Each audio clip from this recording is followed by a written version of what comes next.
Hey there, everybody. Sage Apopum here, founder of the School of Evolutionary Herbalism. And in this week's post, I'm going to be discussing what I see as being a critically important part of becoming an alchemical herbalist, right? Or this path of Spagyrics, which is really the branch of the alchemical tradition that focuses on working with medicinal plants. And, one of the first things that we oftentimes do in the practical aspect of herbal alchemy is create what is referred to as the 7 basics, right? Which is a preparation of one herb for each of the 7 planets in astrology, the inner planets of astrology, and that you prepare a spagyric for each of those planets so that you can receive the healing and the initiatic virtue of that planet and of the remedy that correlates to that planet. And that's kind of like our first step. It gets you in the lab, it gets you understanding some of the processes in doing laboratory spagyric work, as well as really understanding how the philosophy and the practice connect, and really getting it out of just this intellectual kind of way of learning about these things and into experiencing it and making it very real and practical. But one of the things that I've noticed in our modern world is that I feel like there can be a little bit of a shortcut that is oftentimes taken when it comes to preparing these 7 basics.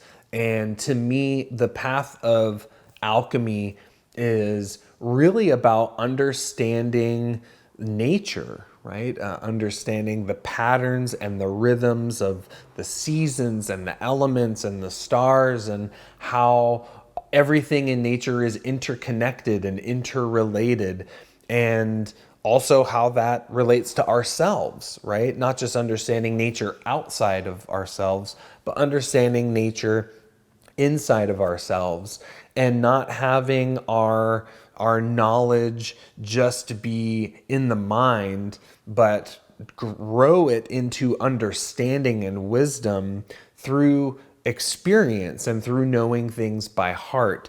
And I think the same really applies to herbal medicine, right? It's one thing to read about a plant in a book. It's a whole other thing to experience a plant, to see it grow through its life cycle, to harvest it yourself, to take it into your body and feel the medicinal effect of it. So that's really what this week's post is all about, is really how do we approach these 7 basics in alchemy, and kind of that first step of the practical spagyric works, and kind of these 2 different approaches that you can take, and why the slower and more challenging approach is, in my opinion, the better approach. So hopefully you enjoy what I have to share on this topic of the 7 basics of alchemy. Question number 6 comes from Michael, who is asking, are there a set of spagyrics you would recommend as a kind of planetary set to start working with to better understand astrological influences and assignments? And what about the later planets, Uranus, Neptune, and Pluto? I feel like stopping at Saturn is incomplete. Yes, great question there, Michael. So, there's different approaches to looking at the planets and plants and which ones to work with, and this and that and the other. I would say different practitioners have different approaches and would recommend different things here. My approach and my suggestion, and what I think makes you a better herbalist and a better practitioner and a better spagyricist, right, is to find 7 plants that you find correlate to those 7 planets, right? What are the plants that really speak to you? What are the plants that, as I always say, stand up in the forest and call your name? What are the plants that are coming up for you right now that are kind of making themselves known.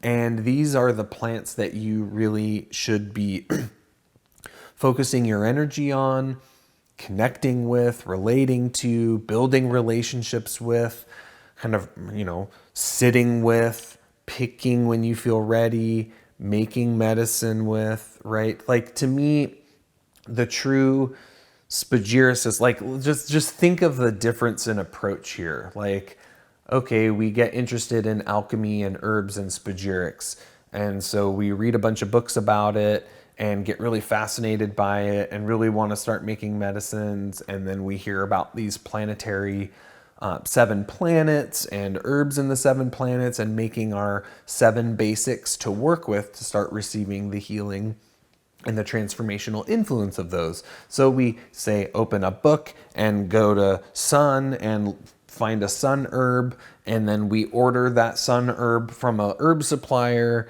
and get it in the mail, and then make our tincture and start working with it that way, and do that for all the planets, right? From my approach looks like this. You get really interested in alchemy and Spagyrics and herbalism, and you're very curious about it. You do your research, you do your studies, you read some books, or you engage in an online course like what you're doing here, and you're learning. But at the same time, you're learning here in your mind, but you're also learning here in your heart through your experience. So you're going out into the forest and into the fields and into the mountains and into the prairies and meadows, or wherever you're in desert or wherever your environment is, and you're paying attention. You're paying attention to your dreams. You're paying attention to the plants. You're tuning your heart and your mind in to the natural order of things. And as you do that, you become more aware of the plants. You become more aware of certain colors, certain shades, certain feelings. All of a sudden, kind of these synchronicities start to happen where certain plants start growing right out your front door, or you start seeing them everywhere, or you start hearing about them everywhere, or you make a turn on the pathway in the forest and the light is shining through the trees in a certain way and hitting that balsam root flower in a certain way, and it kind of catches your attention, and it connects with you, right? And so you sit with the plant and you pray with the plant and you make offerings to the plant, and you come to an awareness of the spirit of this plant, and you start developing a relationship with this plant. You start paying attention to the way it grows and the way it looks and the way it smells and the way it tastes, and what organs and tissues and systems in your body it's working on. And you're having this relationship develop, and you can also study that herb too based on tradition, and you come to learn about the way that herb is healing the physical body. And as you're doing that, you're developing this deep intellectual and heart-based relationship with that plant. And you're having a balanced approach to studying your herbal medicine through the mind and through the wealth of knowledge and understanding of tradition that we have available to us, but also through your direct experience, through your heart. So the physical side and the spiritual side coming together. And through that, you start to see not only how that plant is related to yourself, but how that plant is also in relationship with the greater cosmos. And so as you come to understand the natural order of things and the kind of the harmonics of nature and the relationships between the earth and the sky and the elements and the seasons and the stars, you start to see that within the plant that you're developing a relationship with, that there is an archetype, there is an essence within that plant. And the essence within that plant, it is a pattern, and that pattern correlates to these planetary or astrological forces in nature. And through that, you see, this plant is ruled by or related to this particular planetary quality. And now that you understand that, now you go and you know when the timing, appropriate timing to harvest that plant, to take that plant into your Spagyrics lab, and how to correlate the timing of your harvesting and of your medicine making and the whole Spagyric process in accordance with that astrological correlation within that herb. And as you're doing that, every time you work with the remedy, every time you're working with the medicine, both in the lab and therapeutically, there's a connection there, right? It's built off of an experience.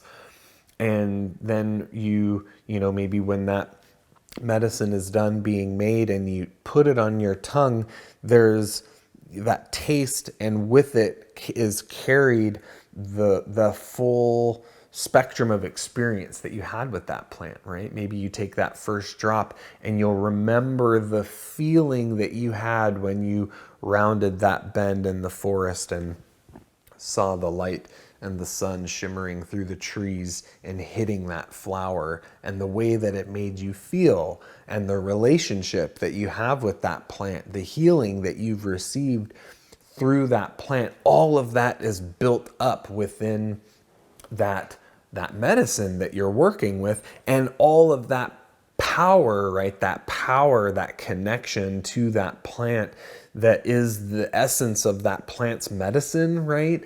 All of that power, you carry that inside of you through your experience, and all of that is then translated into the medicine that you've created, which is then all translated to the person that you help with that medicine.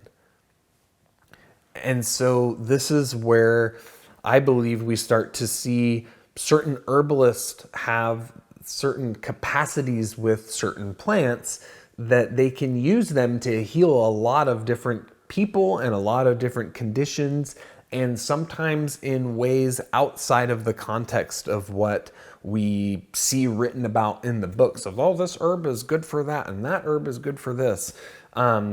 And you see people have this ability to do miracles, to do all kinds of different things with maybe just one plant.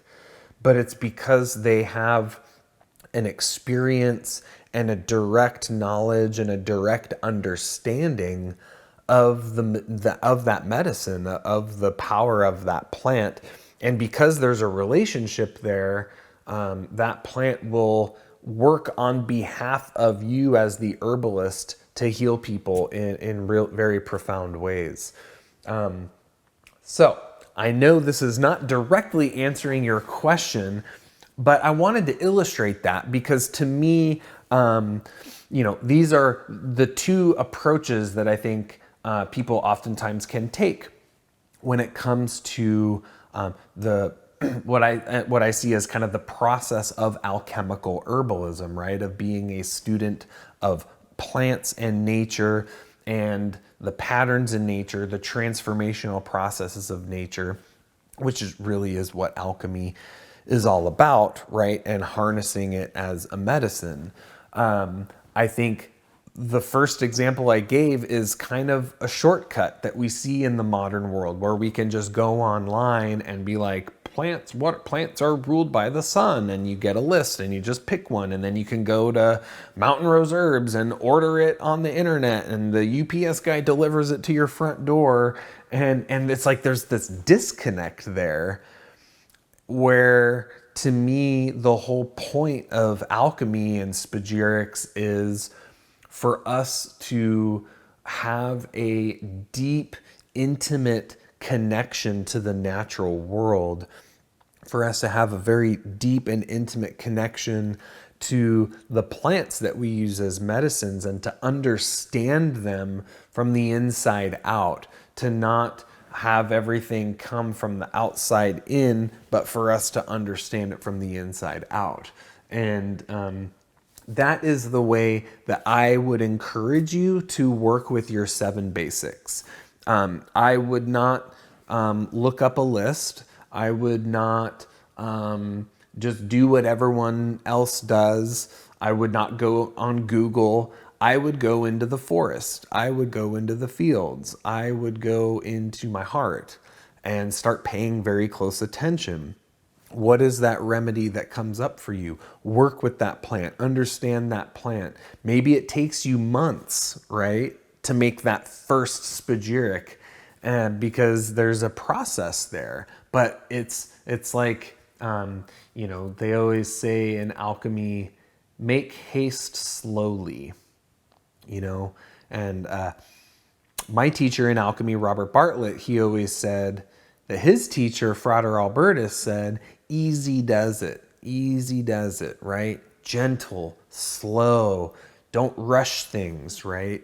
That's the way. That's the way to something lasting and solid and stable. And you don't really want to rush it.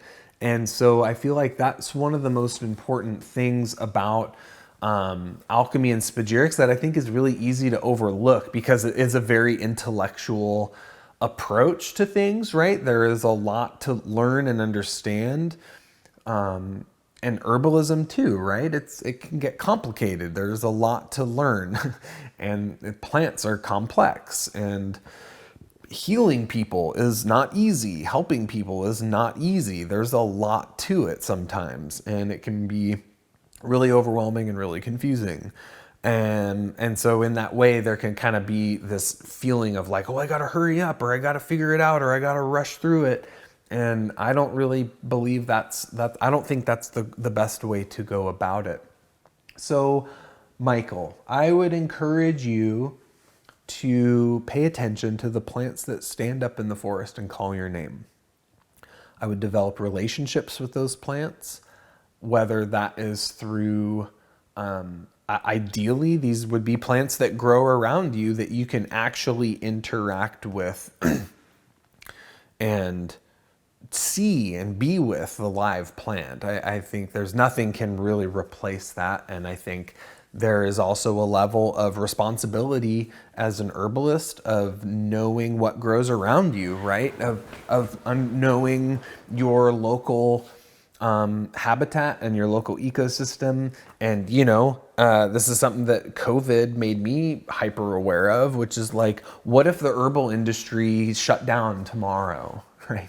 What if you couldn't go to the store and buy tinctures and capsules? What if you couldn't go online and order bulk herbs from Star West or Mountain Rose or Pacific or Gaia or any other big herb supplier or small herb supplier, right? What would we do? You would be completely and utterly reliant on the plants that grow around you. Now's the time to start learning about them, right? So you know how to use them. So that is how I would encourage you in that way, Michael.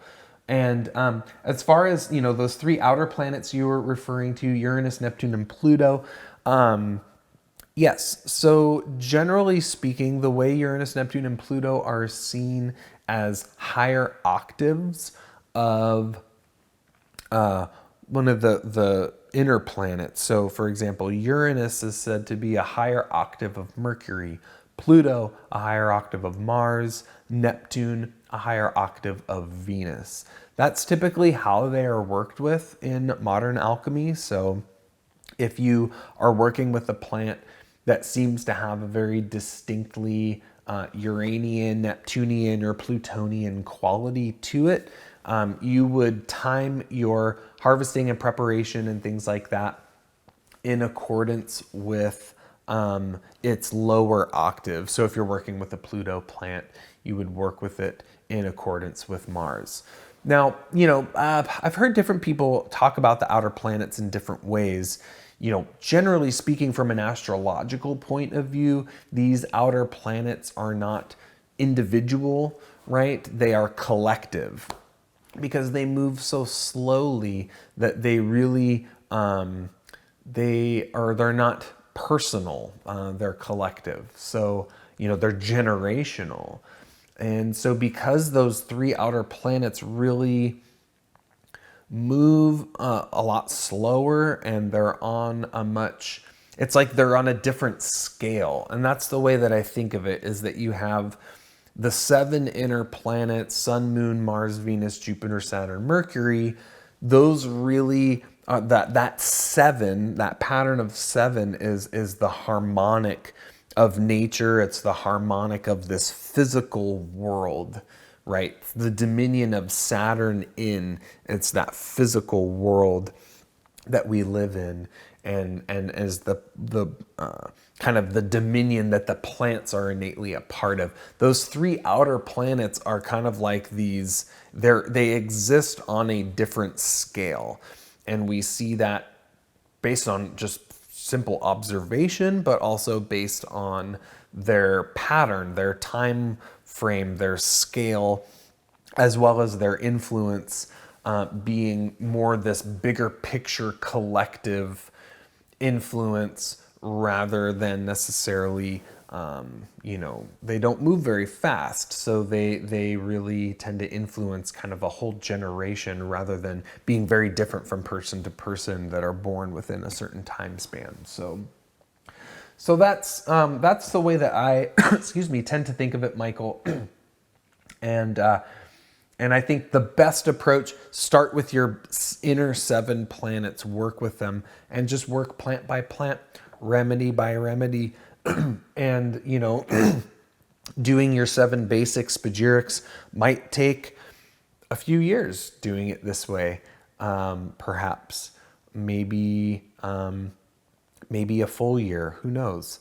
I think, but when you're done, those 7 basics, those 7 Spagyrics are going to hold so much more power, and you're going to understand how to use those plants, right? You're going to hold a medicine that you really know how to use. It's not just like, oh yeah, I ordered it online and I think it kind of does something to the kidneys, or there's been a lot of, times I've met people really into alchemy and Spagyrics, but they're not really herbalists. And that's how they did it. Just like, oh yeah, I just bought this thing and bought this herb and made it on Friday at the Venus hour. And it's like, oh, how do you use it? Well, it's like good for Venus. And that's about as far as it goes, right? And I think, what's the purpose of making Spagyrics, making herbal medicines, if we're not really going to know how to use them therapeutically in a clinical context, right? And that's so much of my work is really focusing on that, right? Of like, how do we really make sure we can not only prepare these very powerful herbal medicines, but also use them to help people, because that's really what they are designed for. So yeah, great question, Michael. Hopefully, I know that probably was not the answer that you wanted to hear. You probably wanted me to say, well, for the sun, use this herb, and for Venus, use that herb, and for the moon, use this herb. But I refuse to do that, because I think doing that gets in the way of you kind of figuring it out on your own. I think I think our culture has gotten to a place where we put too much reliance on outside forces, right? It's so easy for us to go find answers outside of ourselves by just jumping on our phone or jumping on Google or Wikipedia. And I think that's kind of led to humans kind of losing some faith and belief in themselves, and trusting in their capacity to figure things out. And I think this is one of those areas where I think your ability to figure it out on your own serves you so much better in the long run.